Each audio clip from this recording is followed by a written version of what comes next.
मियां नवाज शरीफ इस लैंड पर हुए और उनके ऊपर वो सजा मौजूद है, तो उसके अलावा ऑप्शन कोई नहीं है। यकीनन यही होगा। यानी ये इस बात का ये बिल्कुल ना सोचना कि ऐसा हो ही नहीं सकता है। तो ये तो पाकिस्तान मुस्लिम लीग का अपना एक पॉइंट ऑफ व्यू हो सकता है।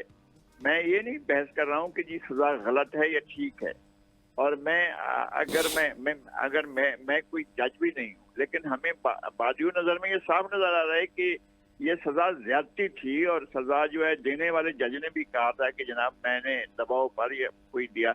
बहुत से लोगों ने सुना था इस बात को कि किस तरह से वो बातें कर रहे थे। जनरल अपना चीफ जस्टिस जो चीफ जस्टिस थे साकिब निसार साहब सजा देना चाहते थे। तो खैर इन तमाम बातों के कट से कटा नजर हकीकत ये है कि अगर बेल नहीं होती है, जो कि जिसका इम्कान है कि हो जाएगी, अगर नहीं होती है तो फिर गिरफ्तारी के अलावा कोई रास्ता नहीं होगा। और दूसरी बात,